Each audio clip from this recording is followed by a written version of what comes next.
The dense forest cradled the wreckage of Flight 221, a twisted metal skeleton hidden beneath the towering trees.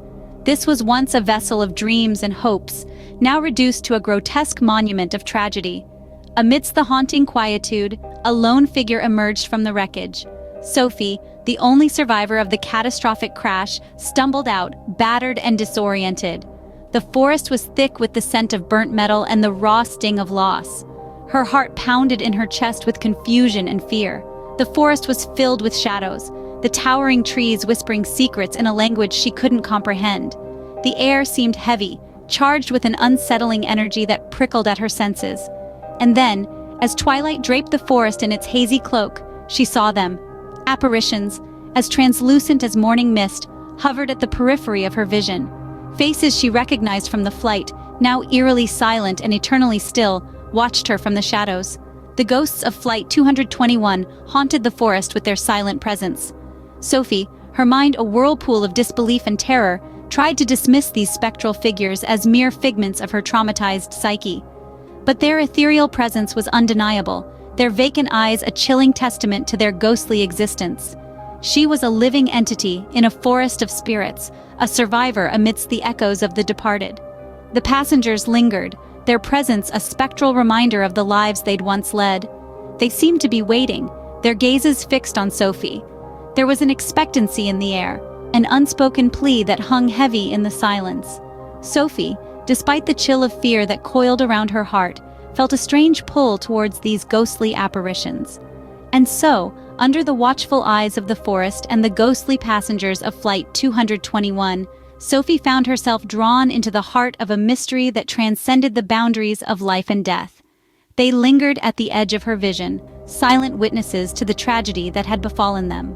Each night the ghosts gathered around the crash site, their eyes hauntingly vacant. Sophie felt an inexplicable force compelling her to join them. Their presence was a haunting reminder of the tragedy, their faces etched with the anguish of unfulfilled destinies, their laments echoing in the eerie silence of the forest.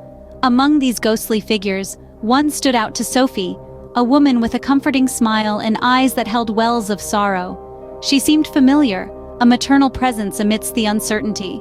Approaching Sophie, her voice was a whisper caught in the wind, a fragile melody that carried a plea. "We can't move on. You have to find a way to set us free." This plea ignited a spark within Sophie. She was determined to unravel the mystery that tethered these spirits to the mortal realm and set them free. Her journey led her to the wreckage of Flight 221. Amidst the debris, she discovered a weathered journal, its pages filled with the stories of the passengers she had known. Each entry was a testament to the fears, hopes, and dreams of those on board the ill-fated flight. It was a window into their lives, portraits of individuals caught in the throes of a shared tragedy. It was a tangible connection to the spirits that haunted the forest, their stories resonating with Sophie. Immersed in these stories, Sophie found herself confronting the ethereal congregation night after night. The motherly ghost's comforting presence now seemed to harbor accusing eyes, her plea echoing louder with each encounter. The weight of their unheard laments rested heavily on Sophie, their hopes and dreams becoming her own. As Sophie delved deeper into the journal, she became more entwined with the ghosts of Flight 221, their destinies intertwined with her own. Sophie, the lone survivor, found herself in a bizarre dance with the apparitions of Flight 221. The forest mutated into a surreal dreamscape where the boundaries between the tangible and intangible blurred. Sophie's grip on reality began to falter. The faces of her ghostly companions, once known to her as fellow passengers, now bore an otherworldly desperation. Their silent pleas echoed in the rustling leaves, their vacant eyes mirroring the moon's haunting glow. The once comforting motherly ghost now held an accusation in her gaze, her eyes a silent indictment of Sophie's inaction. As the days melded into nights, Sophie found herself drawn deeper into the forest. The whispers of the trees grew louder, their rustling leaves hinting at a path unseen. The forest seemed to breathe with her, guiding her steps through the undergrowth.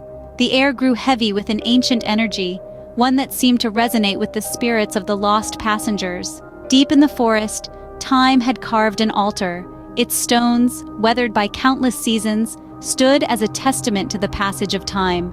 It was here, amidst the silence of the woods, that Sophie felt a surge of energy. The ghosts of Flight 221 gathered around her, their forms flickering like candlelight against the darkness. A voice resonated from the collective souls that seemed to echo through the ages. The words danced on the breeze, their melody seeping into Sophie's consciousness. "Let go! Set us free!" they implored. The plea echoed in the stillness, a ghostly chorus born from the heart of the forest.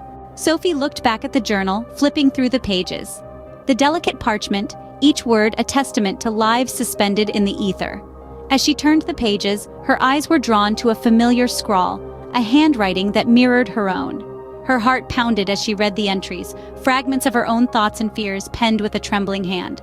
The last entry bore a chilling revelation, a truth she had been denying. She had been a passenger on Flight 221. The crash hadn't spared her. She too was a ghost, trapped in the limbo between life and death. A cold shiver ran down her spine as the reality of her existence crashed upon her.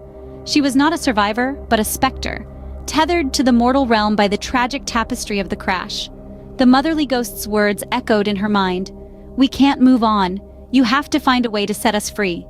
Sophie, the lone survivor she believed herself to be, was nothing more than a figment of her own denial. She was one with the congregation, her soul, like theirs, trapped in the haunting aftermath of the crash. The forest, the wreckage, the ethereal voices, it was all a part of her suspended reality. She clutched the journal tightly, her phantom heart aching with the weight of her revelation. Her denial clung to her, a stubborn anchor against the ebbing tide of acceptance. The forest now lay bare before her, a haunting mirror of her non-existence. As Sophie hesitated on the precipice of acceptance, the forest seemed to hold its breath. The world around her was suspended in a moment of eerie calm, a silent symphony that echoed the uncertainty in her heart. The ghosts of Flight 221, her fellow passengers, lingered in the periphery, their eyes filled with a silent plea. They were bound by the chains of their untimely end, tethered to the mortal realm by an unresolved fate. Sophie, their only hope for liberation, stood at the edge of the abyss. She looked upon her hazy hands, the ethereal glow a stark reminder of the reality she had denied for so long. With a shuddering breath, she embraced the truth. She was a ghost, a passenger on Flight 221, claimed by the unforgiving crash. As she accepted her fate, a profound sense of peace washed over her. The weight of denial, the anchor that had kept her tied to the corporeal world, dissolved. Sophie released her hold on the mortal realm. A wave of liberation swept through the congregation of spirits. One by one they dissipated, their spectral forms etching into the fading light, finally free from the shackles of their tragic past. The remnants of Flight 221, a grim reminder of the tragedy, lay veiled by the passage of time, forgotten beneath the towering trees. The forest had reclaimed it, as it had reclaimed Sophie and her fellow passengers.